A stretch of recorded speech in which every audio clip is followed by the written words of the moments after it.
Hello, मैं S मूसा young genius group में आपका स्वागत है। आज मैं आप लोगों को लैंग्वेज के बारे में बात करेंगे। दुनिया में बहुत सी लैंग्वेज बोली जाती हैं, लेकिन आज मैं आप लोगों को इंग्लिश लैंग्वेज के बारे में बात करेंगे। देखिए, लैंग्वेज जो होती है बहुत बड़ी इम्पोर्टेंट चीज़ होती है। बिना लैंग्वेज के इंसान गूंगा होता है। किसी भी लैंग्वेज को कोई ना कोई, किसी भी, चाहे वो पढ़ा लिखा हो या ना हो, वो किसी न किसी भाषा में बोला जाता है। इसीलिए किसी भी कंट्री में एक मदर टंग होती है, यानी मातृभाषा, और इसके अलावा दूसरी जो भाषाएं होती हैं वो है आपका, जिसमें ग्रामर यूज़ होता है, व्याकरण यूज़ किया जाता है, इसीलिए उसको भाषा कहा गया, लैंग्वेज कहा गया। तो आज मैं इंग्लिश लैंग्वेज के बारे में बात करना चाह रहा हूँ। देखिए, इंग्लिश लैंग्वेज क्या है। अक्सर लोग अंग्रेज़ी लैंग्वेज से घबरा जाते हैं कि बहुत टफ होती है, लेकिन अगर आप किसी चीज़ को सिस्टम ढंग से सीखेंगे तो आपको हर चीज़ आसान लगेगी। आइए, सबसे पहले मैं इंग्लिश ग्रामर की स्क्रिप्ट की बात करता हूँ। देखिए, एक होता है लिपि। उस लिपि को इंग्लिश में स्क्रिप्ट कहते हैं। स्क्रिप्ट, लिपि और लेटर, ये दो चीज़ें अलग हैं। अगर आप किसी भी लैंग्वेज को सीख रहे हैं तो कोई ना कोई स्क्रिप्ट होना मस्ट है, लिपि होना मस्ट है। अब जैसे इंग्लिश में आप इंग्लिश सीख रहे हैं या कोई लिखना चाह रहे हैं, तो बिना स्क्रिप्ट जाने आप इंग्लिश लैंग्वेज नहीं सीख सकते। जैसे हर कोई बच्चे से बच्चा ए से लेके जेड तक पढ़ता है, वो कहता है ये, अब इसका नाम क्या है, इसको हिंदी में वर्ड कहते हैं और इंग्लिश में लेटर होता है, LETTER। ये जो लेटर है ABCD जो लिखा जाता है, अगर आपसे पूछा कि ये है क्या, तो यही इसी का नाम है स्क्रिप्ट। ये स्क्रिप्ट है क्या? ये रोमन स्क्रिप्ट है। और भाषा जो लिखी जाएगी, जो इसका मिला के वर्ड लिखा जाएगा, कोई सेंटेंस लिखा जाएगा, उसको कहते हैं लैंग्वेज। जैसे A से Z तक आप उसको वर्णमाला, जिसको कहते हैं अल्फ़ाबेट, लेकिन उसी चीज़ को आप अगर ABCD अलग अलग पढ़ेंगे तो वो लेटर कहलाएगा। ये स्टार्टिंग है, यही फाउंडेशन है इंग्लिश के। अगर बच्चा वो नहीं जाने, या कोई इंसान इंग्लिश सीखना चाह रहा है, उसको जाहिर बात है कि कोई भी चीज़ लैंग्वेज सीखने के लिए आयु की कोई आवश्यकता, फाउंडेशन नहीं है, कभी भी सीखा जा सकता है। ज्ञान ऐसी चीज़ है कि इसकी जो कोई सीमाएँ, कोई आयु सीमित नहीं है। अब किसी भी इंसान को या कोई बच्चा सीख रहा है ABCD, अगर उसको ये पूछा कि व्हाट इज दिस, ये क्या है, तो कहेगा ABCD है। तो ABCD है क्या? यानी ग्रामर की लैंग्वेज में इसको ABCD, A से लेके Z तक, ये स्क्रिप्ट है। स्क्रिप्ट कहते हैं रोमन लैंग्वेज की स्क्रिप्ट। और लैंग्वेज जो है वो है आपकी इंग्लिश। यानी दो चीज़ें हो गई, स्क्रिप्ट अलग और लैंग्वेज अलग। जैसे एग्जाम्पल के तौर पर अगर हिंदी आप पढ़ेंगे तो हिंदी में कहेंगे भाई देवनागरी लिपि है, और भाषा क्या है? हिंदी है। उसी तरह से इंग्लिश लैंग्वेज है, लेकिन स्क्रिप्ट रोमन है। क्या कहेंगे? रोमन। स्क्रिप्ट रोमन और लैंग्वेज इंग्लिश। यहाँ तक बात हो गई। अब देखिए, जो पहला स्टेप, जब how many letters are there in English alphabet, there are 26 letter in English, 26 letter हैं टोटल। अब इसमें जो लिखने की स्टाइल होती है, ग्रामर ये कहता है कि उसको लिखने के लिए सबसे पहले दो तरह से लिखा जाता है उसी ए से लेके जेड को। एक को कहते हैं कैपिटल लेटर, दूसरी कहते हैं स्मॉल लेटर। कैपिटल लेटर और स्मॉल लेटर। कैपिटल यानी हिंदी में बड़ा अक्षर और स्मॉल का मतलब छोटा अक्षर। ये कैपिटल लेटर और स्मॉल लेटर की क्या आवश्यकता पड़ गई, क्यों इसको ऐसा बनाया गया, एक ही लग जाते हैं। हालांकि हिंदी में आप देखेंगे ऐसा कोई डिफरेंस नहीं है। हिंदी स्क्रिप्ट में, भाषा में कोई ऐसा डिफरेंस नहीं है कि का छोटा है का बड़ा है, नहीं। अब यहाँ पर जो स्मॉल लेटर और कैपिटल लेटर की बात हो रही है, इसके कुछ पॉइंट्स हैं जो इंसान अगर इसको फॉलो करेगा, ध्यान देगा, तो वो उसे समझ में आ जाएगा। जैसे सबसे पहले कैपिटल लेटर का यूज़ कहाँ किया जाता है? जब हम आप कोई सेंटेंस इंग्लिश में लिखते हैं, जाहिर बात है बोलने में तो आपको दिखाई नहीं देगा कि भाई ये स्मॉल लेटर है कि कैपिटल लेटर है, इसमें तो कोई अंतर नहीं आएगा। हाँ, लिखने वाली बात हो रही है। जब हम आप कोई एक सेंटेंस लिखते हैं, स्टार्ट करते हैं, तो वो लेटर कैपिटल होना चाहिए। चाहे आई से स्टार्ट कर रहे हैं, चाहे तुम लिख रहे हैं तो वाई कैपिटल, वो पहला लेटर होना चाहिए। अब जब आप कोई सेंटेंस स्टार्ट कर रहे हैं, पहली कंडीशन। दूसरी कंडीशन, जब कोई व्यक्तिवाचक संज्ञा, अब आप कहेंगे ये व्यक्तिवाचक संज्ञा क्या है? यह है प्रॉपर नाउन। नाउन के अलग टॉपिक है, लेकिन मैं चूंकि इसको इंट्रोडक्शन बीच में कर दे रहा हूँ सिर्फ इसलिए कि आप इसको इतना समझें कि व्यक्तिवाचक यानी पर्सनल प्रोनाउन, प्रॉपर नाउन, उसे कहते हैं जैसे कोई शहर हो। आप सिटी लिखेंगे तो वो स्मॉल लेटर से लिखेंगे, लेकिन जहाँ आपने दिल्ली लिखा, गोरखपुर लिखा, गाजियाबाद लिखा,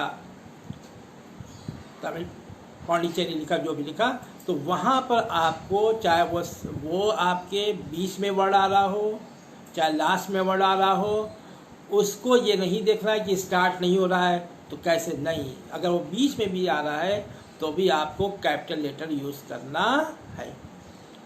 चाहे वो कोई आपके, ये तो शहर की बात हो गई, जो कोई बुक आ गई, कोई मैगज़ीन हो, किसी भी तरह का जो आपके व्यक्तिवाचक संज्ञा होगा, उसके साथ आपको कैपिटल लेटर का यूज़ करना। ये दो बातों का ध्यान रखना पड़ेगा आपको कि कैपिटल लेटर वहाँ यूज़ करते हैं जब सेंटेंस स्टार्ट किया जाता है, या व्यक्तिवाचक संज्ञा आ गया तो वहाँ पर ये नहीं देखना चाहिए कि हाँ पहले आ रहा है कि नहीं, बीच में आ जाए, अंत में आ जाए। हमेशा कैपिटल लेटर, पहला वर्ड कैपिटल लेटर यूज़ करना अनिवार्य। अगर ऐसा इंसान नहीं करेगा तो ये कहा जाता है कि व्याकरण की गलती किया, ग्रामेटिकल मिस्टेक। आप कहेंगे कैसे ग्रामेटिकल मिस्टेक, क्या स्पेलिंग गलत है? स्पेलिंग की बात नहीं है, बात यहाँ पर है ग्रामर की अलग होती है, स्पेलिंग अलग होती है। ग्रामेटिकल मिस्टेक यानी व्याकरणीय गलती, यानी जैसे आपने मान लीजिए सपोज कर लीजिए आपने हिंदुस्तान टाइम्स लिखना है तो Hindustan time, I read Hindustan time. अगर हमने कहा आई रीड हिंदुस्तान टाइम, अगर हिंदुस्तान टाइम्स को हमने स्मॉल एच लिख दिया तो यहाँ पर हिंदुस्तान टाइम्स की स्पेलिंग गलत नहीं लिखा, लेकिन अगर हमने कैपिटल लेटर की जगह पर स्मॉल एच लिख दिया तो क्या जाएगा, कहा जाएगा ये गलती है। आप इसे क्या कहेंगे, ये गलती कहेंगे कि मिस्टेक है, स्पेलिंग मिस्टेक है? नहीं। तब कैसी गलती है जब स्पेलिंग मिस्टेक नहीं हो गई? तो इसको कहते हैं ग्रामेटिकल मिस्टेक, व्याकरणीय गलती। क्या व्याकरण गलती कर दिया आपने? इसमें आपने उस रूल को फॉलो नहीं किया कि कहाँ पर आपको स्मॉल लेटर यूज़ करना है और कहाँ पर आपको कैपिटल लेटर यूज़ करना है। अगर कोई भी स्टूडेंट हो या कोई भी आदमी हो, अगर इंग्लिश का प्रयोग कर रहा है तो इसका वो ध्यान रखे, उससे वो सक्सेस होगा, कामयाब। दूसरी चीज़, ये तो आपका कैपिटल लेटर हो गया। स्मॉल लेटर में कोई बाउंडेशन नहीं, वो हमेशा स्मॉल आएगा, चाहे वो कोई भी वर्ड आप आ रहा है बीच में आ जाए, बीच में आपको स्मॉल लेटर यूज़ करना है। जैसे इसमें कोई बाउंडेशन नहीं। हाँ, बस इसका ध्यान रखना है कि कैपिटल लेटर का कहाँ यूज़ करेंगे, जब आप स्टार्ट में करेंगे। अब सबसे बड़ी जो समस्या आती है वो है आपका उच्चारण। देखिए, बहुत बड़ी मेजर प्रॉब्लम है। और अगर उच्चारण सही नहीं निकले तो जब तक मुंह से वो शब्द नहीं निकलेगा तो ना सामने वाला आपकी बात समझ पाएगा, ना आप उसे समझा पाएंगे। जैसे एग्जाम्पल के तौर पर पहला लेटर ए होता है, ठीक, पहला लेटर ए होता है। अब ए को अपनी मदर टंग यानी देवनागरी लिपि में इसको आप कैसे समझेंगे कि ये क्या है? इसमें आ, बड़ा आ जो होता है वो ए का काम करता है। जैसे एप्पल, आ, ये एप्पल वर्ड जो निकल रहा है, एप्पल आ। तो अब अगर कोई भी स्टूडेंट इस चीज़ को फॉलो करे कि स्पेलिंग में APPLE ये उसने पढ़ लिया, लेकिन अगर उच्चारण नहीं करे तो सामने वाले को कैसे समझाएगा कि वो क्या बोलना चाह रहा है? खाली कहेगा APPLE, तो उसने कहा क्या बोल रहे हो, ये तो तुम लेटर वर्ड बोल रहे हो। जब लेटर के साथ जब तक आप प्रोनाउंसिएशन उच्चारण नहीं करेंगे तब तक सामने वाला आपकी लैंग्वेज को नहीं समझ पाएगा, आपके शब्द को नहीं समझ पाएगा। लैंग्वेज प्रॉब्लम क्या है? उच्चारण की सबसे बड़ी प्रॉब्लम। आपको ABCD आता है, अब आपको मिला के वर्ड लिखना है, लेकिन आपको यही नहीं मालूम कि उसको हम क्या बोलेंगे। क्योंकि अक्सर हिंदी भाषी क्षेत्र के लोग जब इंग्लिश सीखते हैं तो उनको ये समस्या बहुत आती है। उनकी राइटिंग बड़ी अच्छी होती है, बहुत सुंदर लिखते हैं, लेकिन कभी कभी ये समस्याएं आ जाती हैं। तो इसमें घबराने की बात नहीं है, बहुत आसान रूल है। आप अपनी मदर टंग से या देवनागरी लिपि हिंदी से उसका एक बार तालमेल कर लें, एक बार इसको समझ लें कि अगर यहाँ पर ए आता है तो हमको कौन सा उच्चारण मुंह से निकालना है। अगर कहीं ए आ रहा है, एप्पल आ रहा है, तो वहाँ पर आपको आ की आवाज़ निकालना है। जैसे दूसरा उच्चारण आपके है बी, बी को बा कहा जाता है। जैसे बॉल, अब BALL लिखा आपने, अपने बच्चे को आप पढ़ा रहे हैं, घर में है, और आप बच्चा छोटा है, आपने कहा पढ़ो BALL, उसने कहा BALL। अब आपको अगर ये बी की आवाज़ कौन सा निकाला जाए, अगर माइंड में आपके बात है कि हाँ बी यानी बा की आवाज़ निकालना है, तो आप बोलेंगे बॉल। क्या कहेंगे? बॉल। अब ये बॉल जो है आप फॉलो कीजिए, ध्यान दीजिए, ये बी जो है BALL इंग्लिश में आप पढ़ ले रहे हैं, लेकिन अब जब उच्चारण की बात आएगी तो आपको बी से बा की आवाज़ निकालनी है, बॉल।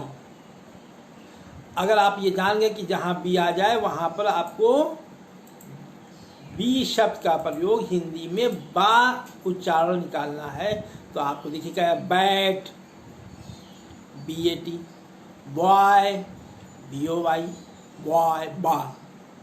अगर इस चीज़ को अगर आपने समझ लिया तो देखिए कितनी आसान लगेगी आपको ये इंग्लिश भाषा, जो आपको टफ होती थी कि हम कैसे उसका उच्चारण करें, ये सिस्टम है। ठीक है, इस चीज़ को आपको पूरे A से लेके Z तक अगर आप इसको ध्यान देंगे तो आपको ये अंतर समझ में। जैसे एग्जाम्पल के तौर पर जैसे C है, अब आप कहते हैं C से कैट, CAT कैट, तो कैट में का की आवाज़ निकल रही है, कैट। सैट नहीं बोलेंगे, सी को सैट बोलने गलत हो जाता, CAT cat, catch, CATCH catch. अब अगर स्टूडेंट देख रहा है कि अच्छा ये पहला लेटर C आ रहा है, तो हमें वो शब्द का की आवाज़ निकल रही है। समस्या आई ना? अब आपको याद रखना कि सी जहाँ आएगा वहाँ का शब्द बोलना मुँह से। तो जब का हिंदी का वर्ड निकलेगा, शब्द, साउंड, ध्वनि, तब आपको उच्चारण सही बोल पाएंगे। अगर आपको ये नहीं मालूम है, एग्जाम्पल के तौर पर CAT कैट, अब आपको ये नहीं मालूम कि ये कैट CAT हम कौन सा उच्चारण निकले। अगर आपने सी को सा से मिलाया, एग्जाम्पल के तौर पर सी को सा से मिलाया, आप क्या कहें, सैट, क्या कहेंगे, सैट, ये उच्चारण गलत हो जाएगा। अगर आपने ये मालूम है कि नहीं ये सी आ रहा है, किससे मिलाएं, का से, तो जहाँ का वर्ड आ जाए तो आप वहाँ पर क्या बोलेंगे, cat, CAT cat, can, CAN can, caught, CAUGHT caught, caught, का, कॉम, COMB कॉम, कंघा, कॉम, का। तो बहुत सी चीज़ें, आप ये छोटे छोटे शब्द जब आपके वर्ड हार्ड बन जाएंगे, एकदम माइंड में सेफ हो जाएंगे, तब आपको ये ध्यान भी नहीं देना पड़ेगा ये सी आ रहा है कि क्या, क्यों, जब आप किसी चीज़ की प्रैक्टिस करेंगे, अभ्यास करेंगे, तो आपको टेक एंड ईजी बहुत आसानी से, हाँ, लेकिन जब तक आप इसको फॉलो नहीं करेंगे, इस सिस्टम को फॉलो नहीं करेंगे, तब आप उसमें कंफ्यूज रहेंगे। कंफ्यूजन बहुत बड़ी मुश्किल चीज़ होती है। क्यों? क्योंकि जाहिर बात है कि जब आप कंफ्यूज रहेंगे या हम ही कंफ्यूज रहेंगे, तो अब उसमें कंफ्यूजन में ये बोले कि ये बोले। जब इंसान कंफ्यूज रहेगा तो वो दूसरे को भी समझा नहीं पाएगा और अपने आप को भी नहीं समझा पाएगा कि हम यहाँ पर क्या शब्द बोलें। तो ये है आपका जो A से Z तक है, उसको हिंदी में कौन से उच्चारण से बोलें, ये आपको सीखना है। ठीक है? तो डियर स्टूडेंट्स, अगर आप ये बात समझ में आ रही है तो आप इसकी प्रैक्टिस करें, अभ्यास करें, तो आपको अंग्रेज़ी आसान लगेगी। जो कल तक आप पढ़ लेते थे लेकिन उच्चारण नहीं कर पाते थे, अब बिना उच्चारण के आप एक भी वर्ड नहीं बोल पाएंगे। अगर सपोज करिए अगर आपने उच्चारण किया और गलत निकल गया तो आपको कितना दुख होगा कि अरे हमने गलत बोल दिया। हाँ, अगर आपने सही समझ के पढ़ रहे हैं, सही समझ की तैयारी कर रहे हैं, तो आपको कोई कन्फ्यूज़न नहीं। देखिए, याद लीजिए, बिना मेहनत के सफलता नहीं। और जो मेहनत होती है वो कोई बोझ नहीं होता है, एक सिस्टम होता है। जब आप सिस्टम पर चलेंगे, मेथड पर चलेंगे, तो आप कंप्लीट रास्ते पर चलेंगे, सार्थक रास्ते पर चलेंगे, कामयाबी के रास्ते पर चलेंगे। और आपको किसी तरह की भी अगर इंग्लिश की प्रॉब्लम्स आएगी तो वो आपको आगे समझ में आएगा। दूसरी चीज़, ये तो आपका इसमें है। तीसरी चीज़ जो इंग्लिश की है ग्रामर में, वो है स्वर और व्यंजन। हिंदी में इसको कहते हैं स्वर और व्यंजन, यानी कैपिटल लेटर और स्मॉल लेटर। ये स्वर और व्यंजन जो है, इसका क्या काम है अंग्रेजी में? जो ध्वनि निकालता है, यानी उसके नाम है वॉवेल और कॉन्सोनेंट। देखिए, फिर मैं रिवाइज कर रहा हूँ। सबसे पहले आपको स्क्रिप्ट और लाइन लेटर में समझना है, यानी जो ए से लेके जेड तक है वो रोमन स्क्रिप्ट है, और इसको जब वर्ड में यूज़ करेंगे यानी इसका नाम है लेटर। ठीक है, तो जब आप इसको देंगे कि ये क्या है, अंग्रेजी है, स्क्रिप्ट है, कौन सी स्क्रिप्ट है, अंग्रेजी स्क्रिप्ट नहीं है, याद रखिएगा, उसको रोमन स्क्रिप्ट कहते हैं। स्क्रिप्ट रोमन और लैंग्वेज इंग्लिश। तो लैंग्वेज में जो ए से जेड तक है वो है लेटर, और लेटर दो तरह से लिखते हैं, small letter and capital letter.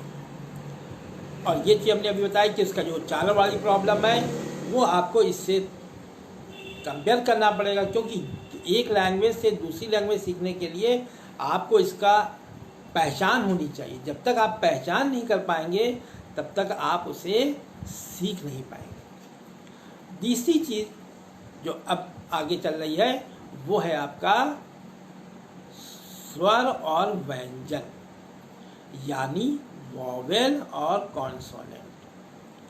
ये तो आपको मालूम हो गया कि 21 लेटर होते हैं। उस 21 लेटर में 5 वॉवेल क्या होते हैं, 5 वॉवेल होते हैं। अब ये 5 वॉवेल क्या है, ए ई आई ओ यू। ए ई सिस्टम से ए ई आई ओ यू 5 हो गए। अब बचे 21, ये है कॉन्सोनेंट। इनकी क्या आवश्यकता पड़ गई भाई, अंग्रेजी में इनकी क्या आवश्यकता पड़ गई, क्यों इनको डिफरेंस रखा गया भाई, ये वॉवेल है? क्योंकि जब हम आप किसी वर्ड को बोलते हैं तो उसके जो साउंड निकलते हैं उस साउंड को आधार बनाया जाता है। यानी अगर कोई ए ई आई ओ यू आप यूज़ कर रहे हैं, वो साउंड बताएगा कि ये स्वर है, और जो 21 हैं वो व्यंजन है, वो सहायता करते हैं उनके इसमें। लेकिन अंग्रेजी में जो सबसे पहले इसका जो यूज़ है वो है use of article, article ARTICLE। इसको हिंदी में एक कहते हैं, एक, ओनली वन, एक वचन, ओनली वन, एक वस्तु के लिए, एक आदमी के लिए, एक स्थान के लिए अगर आप कोई चीज़ यूज़ कर रहे हैं तो अंग्रेजी में उसको आर्टिकल कहते हैं। और ये आर्टिकल कैसे आप यूज़ करेंगे, ये सहायता करता है वॉवेल और कॉन्सोनेंट। पहले ये आप समझिए कि ये आर्टिकल है क्या, बहुत सिंपल, ए एन और डी। ये ए क्या है, ये एन क्या है और डी। आप कहेंगे ए, यानी अब आप देखिए कन्फ्यूज़न क्या होगा, ए यानी लेटर। अब यहाँ पर ये लेटर नहीं काम करेगा, यहाँ पर इसका नाम बदल गया, फेस तो एक लेकिन नेम बदल गया। जैसे उदाहरण के तौर पर किसी बच्चे का 2 नाम हो, एग्जाम्पल के तौर पर क्लास में अलग नाम होता है, घर का अलग नाम होता है। अगर वो बच्चा क्लास में हो और कोई उसके पेरेंट्स स्कूल में आए और उसको क्लास टीचर से ये पूछें वे फला बच्चा जो है इस नाम से पढ़ता है आपकी क्लास में, तो टीचर कहेगा कि भाई मेरे रजिस्टर में इस नाम का कोई लड़का नहीं है। तो क्या गार्जियन कहेंगे, अरे ये कैसे हो सकता है, आप ही के स्कूल में पढ़ता है, अच्छा आप ही के क्लास में पढ़ता है, आप उसके क्लास टीचर हैं, वो बताता है, और आप कहेंगे मेरा बच्चा आपके कहना। कहा नहीं, नाम तो भाई आप बताइए, आप जिस नाम को बता रहे हैं उस नाम से तो नहीं पढ़ता है। अगर कोई और नाम हो जो स्कूल में लिखवा है वो बताइए तो बता दें। अब बोला अगर गार्जियन कहते अरे नहीं हम तो अपना घरेलू नाम उसका बता दिया, अब उसका जो असल नाम है, जो सर्टिफिकेट नाम है, जो फॉर्म में भरा गया है, जब तक वो नाम नहीं लेगा तब तक टीचर उस बच्चे का नाम नहीं बता सकता कि मेरे। ठीक उसी प्रकार इंग्लिश में क्या है, यही चीज़ है कि कहीं ए आपको लेटर दिखाई देगा, कहीं ए आपको आर्टिकल दिखाई देगा। अब दिक्कत आई ना कि अगर आर्टिकल की बात करेंगे तो फिर वही ए की बात करेंगे, तो अब आप यहाँ पर ABCD वाली बात करेंगे तो कंफ्यूज हो जाएगा, जैसे मैंने अभी आपको एग्जांपल बताया। तो इंग्लिश में इस बात का हमेशा ध्यान रखिए कि जिस टॉपिक पे आप बात कर रहे हैं उसका क्या नाम है, उसी नाम से। अगर आप आर्टिकल की बात कर रहे हैं तो आप कहिए ए और एन पति, लेकिन अगर आप यहाँ पर लेटर की बात कर रहे हैं तब कहेंगे ABCD। वहाँ पर भी ए और यहाँ पर भी ए, लेकिन दोनों के ए में अंतर है। यहाँ पर आर्टिकल बात हो रही है तो वहाँ पर लेटर नहीं यूज़ करेंगे ए को, वहाँ पर आर्टिकल कहेंगे। तो आर्टिकल सिर्फ एक चीज़ के लिए यूज होता है। जैसे एग्जाम्पल के तौर पर एक हाथी, एक आदमी, एक लड़का, एक पेड़, एक शहर, एक गांव। अब यहाँ पर अंग्रेजी में आप क्या कहेंगे? अंग्रेजी में ए भी यूज़ कर सकते हैं और एन भी यूज़ कर सकते हैं और दा भी, लेकिन किस कंडीशन? सबसे पहले आर्टिकल को दो पार्ट्स में बांटा गया। एक का नाम दिया गया डिफिनिट आर्टिकल और एक को कहा गया इनडिफिनिट आर्टिकल। ये क्या है भाई? ये डिफिनिट क्या है या इनडिफिनिट क्या है? डिफिनिट कहते हैं निश्चित, और वो सिर्फ है THED। और जो इनडिफिनिट है वो है आपका ए और एन। क्यों इनडिफिनिट कहा गया? क्योंकि इसमें कंडीशन है। हालांकि दोनों के लिए एक यूज़ करेंगे, एक आदमी आ रहा तो भी और एक चीज़ आ रही है तो भी, लेकिन इंग्लिश में बदल जाएगा कि कहाँ पर ए यूज़ करेंगे, कहाँ पर एन यूज़ करेंगे। ये आर्टिकल इनडिफिनिट बता रहा। अगर आपने उसमें गलती की तो स्पेलिंग मिस्टेक नहीं कराएंगे, ग्रामेटिकल मिस्टेक। क्या नाम दिया जाएगा? ग्रामेटिकल मिस्टेक, यानी व्याकरणीय गलती। तो आप समझ रहे हैं ना कि व्याकरणीय गलती क्या होती है। लोग स्पेलिंग मिस्टेक अलग होती है, लिखने में गलती किया, स्पेलिंग में गलती की, लेकिन अगर आपने व्याकरणीय गलती कर दिया तो स्पेलिंग सही होने के बाद भी ग्रामेटिकल मिस्टेक कहलाएगा व्याकरणीय। वो क्या है? चाहे वो आर्टिकल की गलती हो, ठीक है, चाहे वो और स्वर इसकी गलती हो, लेटर की, उच्चारण की।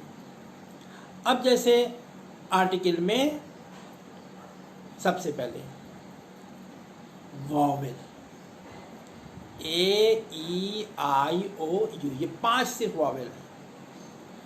अब इनका क्या भूमिका है, क्या रोल है? What is the role of the article in the AEIOU, यानी कि वॉवेल का। ग्रामर कहता है कोई भी किसी भी वर्ड का पहला लेटर अगर वॉवेल से प्रारंभ हो रहा हो, वॉवेल से, तो याद रखिएगा तो उसके साथ एन का प्रयोग करेंगे। जैसे, ठीक है, आज यहीं पर